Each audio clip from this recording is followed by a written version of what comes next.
네, 오늘의 말씀은 세 번 부인하는 베드로입니다. 세 번 부인하는 베드로. 마가복음 14장 68절에서 72절의 말씀을 근거로 오늘 말씀을 나누도록 하겠습니다. 베드로가 예수님을 세 번 부인한 사건은 사복음서에 모두 기록이 되어 있습니다. 그래서 사복음서의 내용들이 다 보완이 되어서 이 베드로 사건을 이야기하고 있는 것이죠. 오늘은 그 베드로의 예수님을 세 번 부인한 이 사건을 살펴보면서 교훈을 얻고자 합니다. 예수님께서 최후의 만찬 이후에 감람산에 있는 겟세마네 언덕으로 가서 기도를 하시게 되죠. 그리고 나서 이제 예수님이 잡히시게 됩니다. 예수님이 잡히시고 나서 이리저리로 끌려다니는데 맨 처음으로 끌려간 곳은 전 대제사장인 안나스의 집으로 끌려갑니다. 그래서 안나스에게 신문을 받게 되는 것이죠. 그리고 나서는 바로 옆에 붙어있는 현 대제사장인 가야바 집으로 또 끌려가게 됩니다. 그 가야바 집에는 산헤드린 공회의원이 다 모여 있었어요. 그래서 공식적으로 예수님을 신문하게 되었고 예수님을 때리기도 하고 결국에는 잠정적으로 사형 언도를 내리게 되죠. 그리고 나서 바로 빌라도에게 이제 가게 되는 것인데 그 와중에 베드로는 바깥에서 예수님을 세 번 부인하고 있었던 것입니다. 어떻게 보면 이 긴박한 상황 속에서 베드로는 오히려 예수님을 부인하고 있었더라라는 것이죠. 자, 오늘 과연 이 메시지가 우리 가운데 주는 것은 무엇인가? 첫 번째는요. 십자가 외에는 자랑할 것이 없습니다입니다. 십자가 외에는 자랑할 것이 없습니다. 이 베드로가 예수님을 세 번 부인한 것은 한 장소에서 벌어진 것이 아니라 두 군데 장소에서 벌어진 것입니다. 첫 번째 부인한 것은 바로 전 대제사장인 안나스의 집 앞에서 부인했던 것이고 두 번째, 세 번째 부인은 현 대제사장인 가야바 집에서 부인하게 됐던 것이죠. 이 상황을 가장 잘 알고 있는 사람은 누구인가 하면 바로 사도 요한입니다. 그래서 요한복음의 기록이 이 부분에 있어서는 가장 정확하다고 볼 수 있어요. 요한복음 18장 15절 이하의 말씀을 함께 읽습니다. 시작. 시몬 베드로와 또 다른 제자 한 사람이 예수를 따르니 이 제자는 대제사장과 아는 사람이라. 예수와 함께 대제사장의 집 뜰에 들어가고 베드로는 문 밖에 서 있는지라. 대제사장을 하는 그 다른 제자가 나가서 문 지키는 여자에게 말하여 베드로를 데리고 들어오니. 여기 또 다른 제자는 바로 사도 요한입니다. 그러니까 사도 요한은 대제사장 집안들하고 잘 알던 사이였어요. 아마 비즈니스 관계로 인해서 잘 알던 것 같습니다. 그래서 안나스의 집하고도 잘 알고 가야바의 집안하고도 잘 알았던 것이에요. 그래서 사도 요한은 쉽게 안나스의 집으로 들어갔던 것이죠. 그런데 베드로는 모르는 사이니까 바깥에 서 있을 수밖에 없었는데 사도 요한이 문 지키는 여종에게 부탁을 해서 베드로를 안에 들어오게 했던 것이죠. 그래서 베드로는 그 문 안으로 들어가서 바깥 뜰에서 가까이서 예수님이 신문받는 장면을 보게 됐던 것이죠.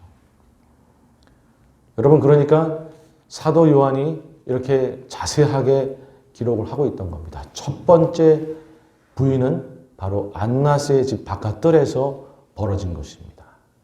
조금 자세히 살펴보면 여러분 이 부인하는 장면을 보게 되면 그 문 지키는 여종이 베드로를 데리고 들어온 이후에 베드로에게 묻게 되는 것이에요. 그런데 그 물음에 부인했던 것이죠. 요한복음 18장 17절 이하의 말씀을 함께 읽습니다. 시작. 문 지키는 여종이 베드로에게 말하되 너도 이 사람의 제자 중 하나가 아니냐 하니 그가 말하되 나는 아니라 하고 그때가 추운 고로 종과 아랫사람들이 불을 피우고 서서 쬐니 베드로도 함께 서서 쬐더라. 그러니까 문 지키는 여종이 베드로를 딱 데리고 들어오면서 가만히 생각해 보니까 뭔가 기억이 났던 거예요. 그래서 당신 그 갈릴리 사람하고 같이 있던 사람 아니냐? 라고 물어봤던 것이죠. 그랬더니 베드로는 아주 신속하고 정확하게 모른다라고 이야기하면서 모든 사람들을 향해서 부인하고 있던 것이에요. 그러면서 언제 그랬냐는 듯이 사람들 틈바구니 껴가지고 불을 쬐고 있던 베드로의 모습. 여러분, 이 모습을 보면서 사실은 우리 자신의 모습을 우리가 발견하게 되는 것이죠. 여러분, 수제자였던 베드로가 바로 예수님을 부인하고 있던 것입니다. 뭔가 위협이 느껴지니까 예수님을 부인했던 것이에요. 여러분, 우리 자신은 어떻습니까? 위협을 느껴서도 아니고 뭔가 우리 인생에 손해가 될 것 같으면, 또는 내가 뭔가 잘못한 것이 있고 하면 그리스도인이 아닌 척 하지는 않는지, 그리스도인인 것을 자신 있게 내놓지 못하는 것은 아닌지, 당당하게 그리스도인임을 이야기하지 못하고 부인하는 모습을 그렇게 갖고 있지는 않은지 우리가 우리 자신을 돌아보게 되는 것이죠. 그리고 어린 여종이 물었을 때 너무나 신속하고 정확하게 부인해버렸던 베드로. 여러분, 이 여종은 어린 여종이었어요.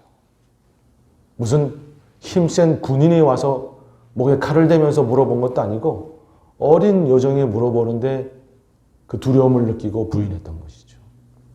여러분, 우리가 우리 인생을 돌아보면 뭔가 큰 어려움이 있는 것도 아니고 작은 어려움 앞에도 너무나 속절없이 무너지는 우리 자신을 보게 되는 건 아닙니까?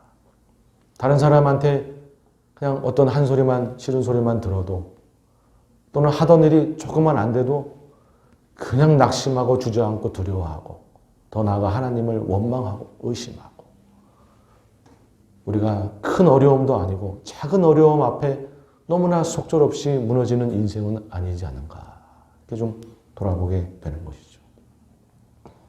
그리고 아무 일 없다는 듯이 태연하게 불을 쬐고 있던 베드로의 모습을 보면서 잘못을 했으면 회개해야 될 것인데 언제 그랬냐는 듯이 죄를 감추기 급급하고 숨기기 급급한 그러한 모습은 아닌지, 우리가 주님 앞에 회개를 하는 그런 자가 아니라 죄를 감추기에 급급한 자는 아닌지 우리가 우리 자신을 돌아보게 되는 것이죠. 참 우리가 부족하고 연약한 자가 아닌가 생각을 해봅니다. 그런데 중요한 것은요, 우리 주님께서는 우리가 이렇게 부족하고 연약하고 보잘것없는 존재인 것을 아시면서도 우리를 사랑하고 우리를 긍휼히 여기시고 우리에게 은혜를 베푸시더라라는 것이죠. 우리 시편 103편 13절 이하의 말씀을 함께 읽습니다. 시작. 아버지가 자식을 긍휼히 여김같이 여호와께서는 자기를 경외하는 자를 긍휼히 여기시나니 이는 그가 우리의 체질을 아시며 우리가 단지 먼지뿐임을 기억하심이로다. 아멘. 먼지밖에는 안 되는 존재인 것을 주님은 다 아시는 거예요. 참 아무것도 아닌 존재인 것을 다 아시는 거예요.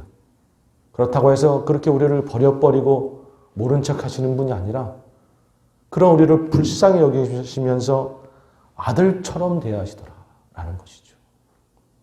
여러분, 우리 하나님은요, 우리의 이런 부족함을 아시면서도 우리를 사랑하시는 분인 줄로 믿습니다. 여러분, 그래서요, 혹 우리가 잘한 것이 있고 혹 우리가 무언가를 이룬 것이 있어도 우리는 결코 자랑할 수 없는 존재인 것이죠. 우리가 잘나서 한 것이 아니라 다 주님의 은혜로 한 것이기 때문에 그렇습니다. 이렇게 부족한 우리 인생이 주님이 불쌍히 여기시고 도와주셨기에 무언가를 이루고 무언가를 해낸 것이지 우리가 잘나서 무언가를 이룬 게 무엇이 있겠습니까? 여러분, 그래서 우리는 결코 우리 자신을 자랑할 것이 아니라 십자가 예수님만을 자랑해야 되는 줄로 믿습니다. 우리 갈라디아서 6장 14절 말씀을 함께 읽습니다. 시작. 그러나 내게는 우리 주 예수 그리스도의 십자가 외에 결코 자랑할 것이 없으니 그리스도로 말미암아 세상이 나를 대하여 십자가에 못 박히고 내가 또한 세상에 대하여 그러하니라. 아멘. 그리스도의 십자가 외에 결코 자랑할 것이 없으니. 여러분, 이 사도 바울의 고백이 우리의 고백이 되어야 될 줄로 믿습니다. 너무나 부족하고 너무나 연약한 우리 인생인데도 불구하고 우리를 불쌍히 여기시고 우리에게 은혜를 베풀어 주시고 우리를 사용하시고 우리를 써주시는 놀라우신 그 주님. 여러분, 우리가 무언가를 이루었다고 해도 무언가를 해냈다고 해도 그건 다 주님의 은혜인 줄로 믿습니다. 자랑할 것이 없는 것이고 오직 십자가 예수님만을 높여야 되는 줄로 믿습니다. 아무쪼록 우리 인생이 한편으로는 회개할 것들을 회개하고 바른 신앙을 위해서 몸부림치는 그런 자가 되고 한편으로는 겸손히 예수님만을 높이고 자랑하는 자가 되기를 주님의 이름으로 축복합니다. 아멘. 두 번째는요, 사탄의 공격에서 우리를 도우시는 예수님입니다. 사탄의 공격에서 우리를 도우시는 예수님. 자, 이제 베드로의 두 번째, 세 번째 부인은 연달아서 가야반의 집 바깥 뜰에서 벌어지게 됩니다. 요한복음 18장 25절 이하의 말씀을 함께 읽습니다. 시작. 시몬 베드로가 가서 불을 쬐더니 사람들이 묻되 너도 그 제자 중 하나가 아니냐? 베드로가 부인하여 이르되 나는 아니라 하니 대제사장의 종 하나는 베드로의 귀를 잘린 사람의 친척이라 이르되 내가 그 사람과 함께 동산에 있던 것을 내가 보지 아니하였느냐. 이 이후에 또 세 번째로 부인하게 되는 것이죠. 여러분, 이렇게 베드로는 세 번씩이나 예수님을 부인하였습니다. 그런데요, 첫 번째, 두 번째, 세 번째 부인하면서 그 강도가 점점 세지는 거예요.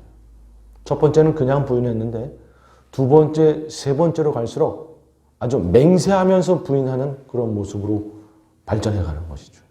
마가복음 14장 69절 이하의 말씀을 함께 읽습니다. 시작.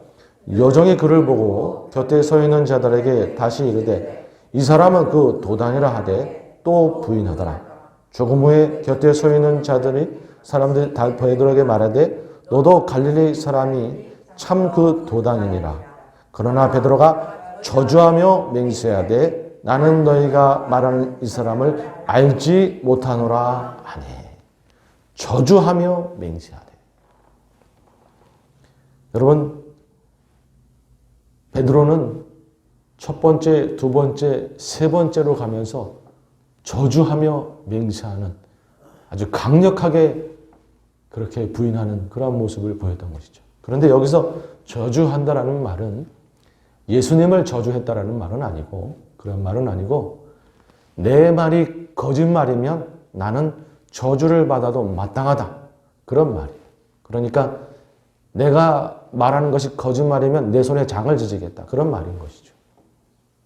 그러니까 뭐냐면 장담하면서 맹세하면서 예수님을 모른다고 하는 거예요. 내가 예수님을 알면은 내 인생이 저주받아도 마땅해. 이렇게 이야기하고 있는 거예요. 그러니까 아주 장담하면서 맹세하면서 예수님을 부인하고 있던 것이죠.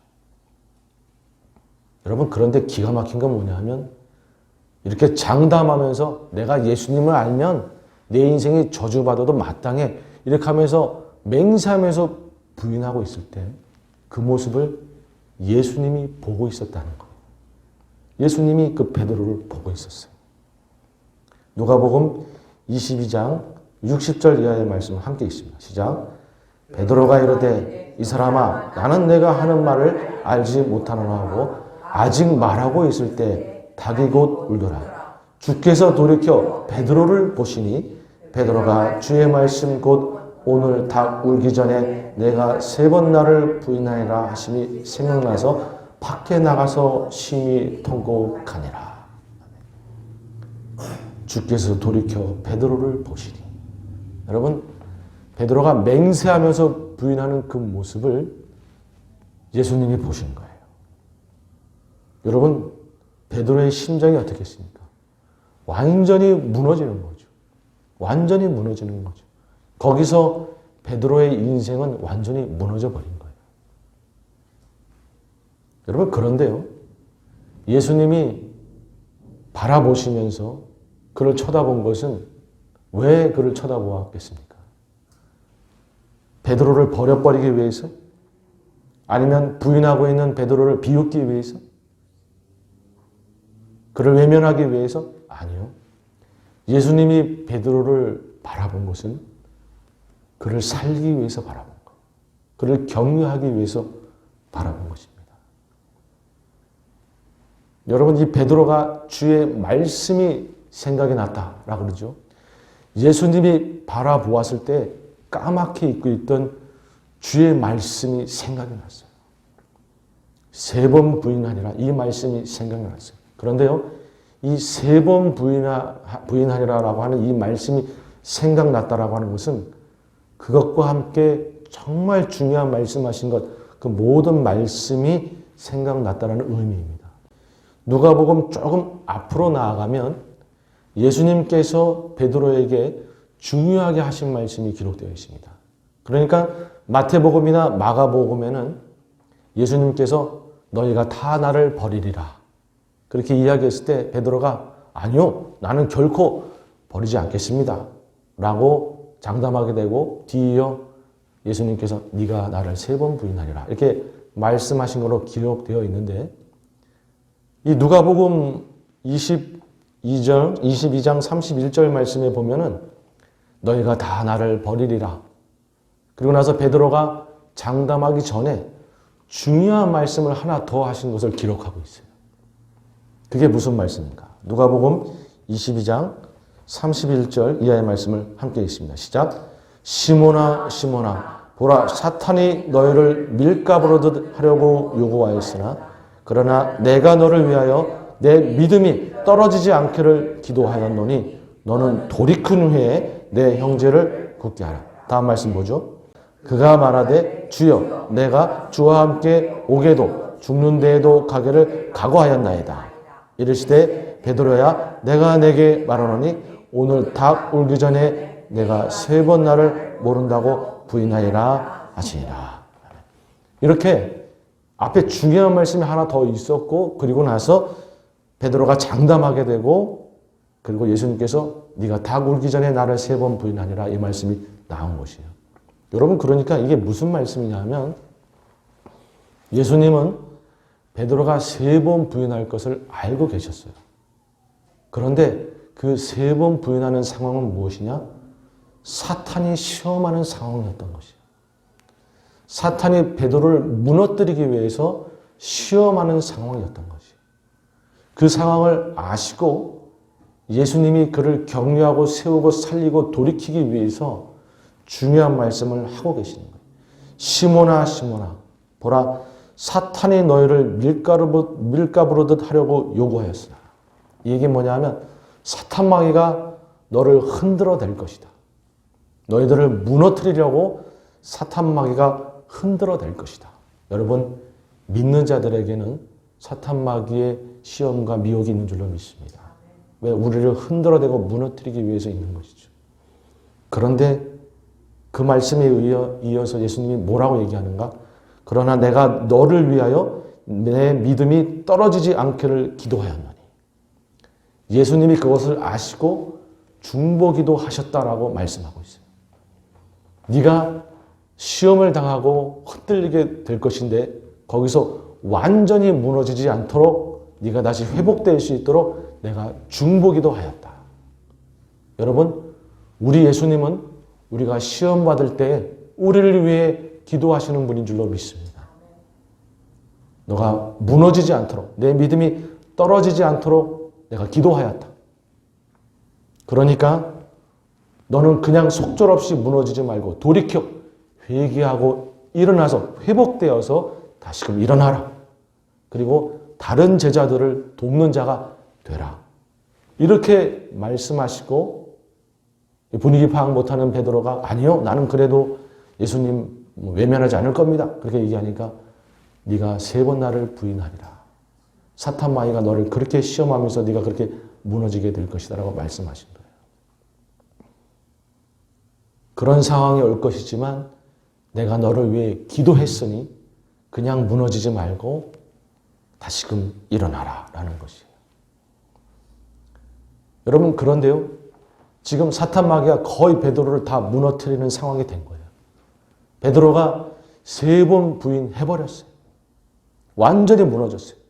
저주하며 맹세하며 예수님을 모른다 하였어요. 이제는 그가 예수님을 떠나면 사탄 마귀가 승리하는 거예요. 그런데 그가 막 떠나려고 하는 결단이 있으려고 하는 순간에 예수님이 베드로를 쳐다본 거죠. 그 순간 이 주의 말씀이 생각난 것이에요. 아, 그렇구나. 내가 이렇게 시험 당할 걸 아시고 예수님이 나를 위해 기도하셨다라고 말씀하셨던 거구나. 그래서 그냥 무너지지 말고 돌이켜 일어나라고 말씀하셨던 거구나. 그렇게 그 말씀이 생각나면서 베드로가 통곡을 한 거예요. 여러분, 베드로가 이 통곡했다라는 이 통곡이라는 단어는 그냥 후회했다라는 뜻이 아닙니다. 그냥 후회하고 그냥 그렇게 됐다라는 뜻이 아니라 회개했다라는 뜻이 포함되어 있는 단어예요.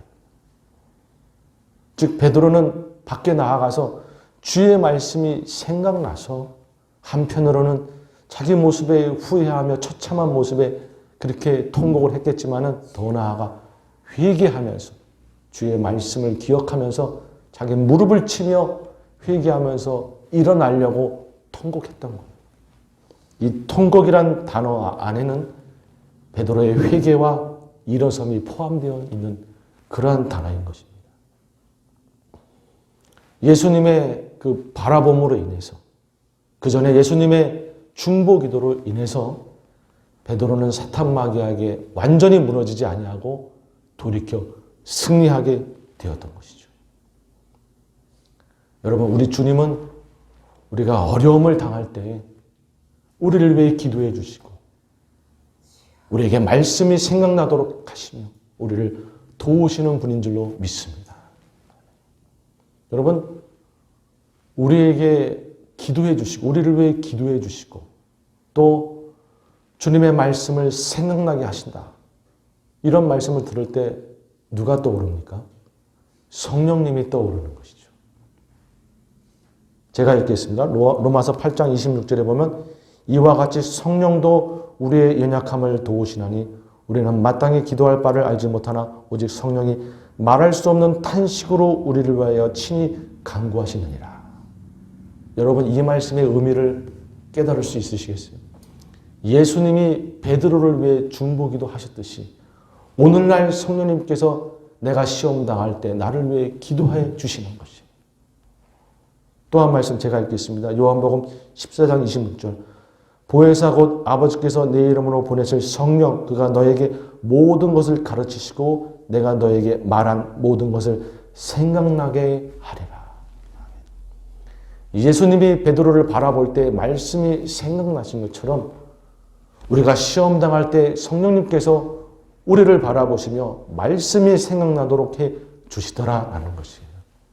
여러분, 그렇기 때문에 우리가 오늘날 어려움을 당하고 시험을 당해도 두려워할 필요가 없는 것은 예수님께서 베드로에게 해 주셨듯이 오늘날 성령님께서 우리 가운데 기도해 주시고 말씀이 생각나도록 도와주시고 그렇게 우리를 붙들고 계시기에 우리가 어려움을 당해도 두려워할 필요가 없는 것이에요. 여러분 믿으십니까? 어떠한 어려움과 사탄의 미혹이 우리 가운데 있다고 할지라도 여러분 성령님께서 오늘 우리를 위해 중보기도 하고 계세요. 이 사실을 꼭 기억하시기 바랍니다. 그리고 성령님께서 우리 안에 주님께 배운 말씀들이 기억나도록 계속해서 우리를 돕고 계세요. 아, 그렇지. 주님의 말씀에 이런 말씀이 있었지. 주님이 나를 이렇게 도우신다는 말씀이 있었지. 주님이 사랑이라는 말씀이 있었지. 우리가 먼지 같을 뿐이지만 그래도 나를 아들처럼 사랑하신다는 말씀이 계셨지. 그런 말씀들이 떠오르면서 사탄 마귀의 미혹과 유혹을 이기도록 도우시는 것이죠. 여러분, 그래서 우리가 시험을 당한다고 할지라도 우리는 예수님의 은혜로 성령님의 도우심으로 반드시 이기가 되는 줄로 믿습니다. 우리 요한복음 16장 33절 말씀을 큰 소리로 선포하며 우리 읽도록 하겠습니다. 시작. 이것을 너에게 이르는 것은 너희로 내 안에서 평안을 누리게 하려 함이라. 세상에서 너희가 환난을 당하나 담대하라. 내가 세상을 이겼노라. 아멘. 세상에서 너희가 환난을 당하나 담대하라. 예수님이 모든 것을 다 이기셨고 그 이기신 예수님이 우리를 위해 기도해 주고 계시고 우리에게 말씀이 생각나도록 우리를 오늘도 도와주고 계시더라라는 것이죠. 여러분, 그래서 베드로는요 3번 부인했지만 거기서 완전히 무너지지 않고 통곡하며 회개함으로 다시 일어나서 주를 따를 수 있게 된 것이에요. 예수님이 그를 그 와중에도 돌아보셔서 자신은 신문을 받고 있고 매를 맞고 있는 그런 상황이었음에도 불구하고 시험당하고 있는 베드로를 바라보셨던 예수님. 우리 예수님은, 우리 성령님은 오늘도 우리를 돕고 계시는 줄로 믿습니다. 우리를 바라보고 계시는 줄로 믿습니다. 우리 성령님 한 분 한 분을 오늘도 바라보시는 거예요. 아무리 부족하고 연약하고 주님이 다 아세요. 우리가 먼지뿐인 것을 다 아세요. 너무나 속절없이 무너지고 시험당하고 너무나 쉽게 사탄마귀의 먹잇감이 되는 거 다 아세요. 그러나 그런 우리를 위해서 주님은 기도해 주시고 오늘도 우리를 도우시면서 말씀을 생각나게 하셔서 이기도록 하시는 줄로 믿습니다. 아멘. 이제 말씀을 맺도록 하겠습니다. 여러분, 우리도 베드로처럼 참 부족한 존재입니다. 너무나 쉽게 주님을 모른다 하고 작은 어려움 앞에도 무너지고 죄를 지었으면 회개해야 되는데 그걸 숨기느라 급급하고 참 너무나 우리가 부족한 존재인 것이죠. 그러나 그럼에도 우리를 불쌍히 여기시고 사랑하시는 예수님. 그래서 오늘도 우리를 위해 기도해 주시고 우리를 바라보시면서 말씀이 생각나도록 도우시는 예수님. 그리고 우리 성령님. 그래서 우리가 어떤 환난과 시험을 당해도 능히 이겨나갈 수 있는 줄로 믿습니다. 성도님 삶 가운데 어떤 어려움이 있으세요? 여러분, 그것으로 인해서 우리가 결코 무너지지 않을 것입니다. 왜? 예수님이 기도해 주고 계시기 때문에. 예수님이 오늘도 우리를 바라보고 계시기 때문에. 여러분, 우리는 속절없이 무너지지 아니하고 결국에는 승리하고 회복되고 이기는 자가 될 줄로 믿습니다. 아무쪼록 이 예수님을 온전히 바라보시면서 이 예수님을 온전히 마음속에 모시면서 예수님이 주시는 그 놀라운 승리를 충만하게 누리시는 우리 성도님들 다 되시기를 주님의 이름으로 축복합니다. 아멘.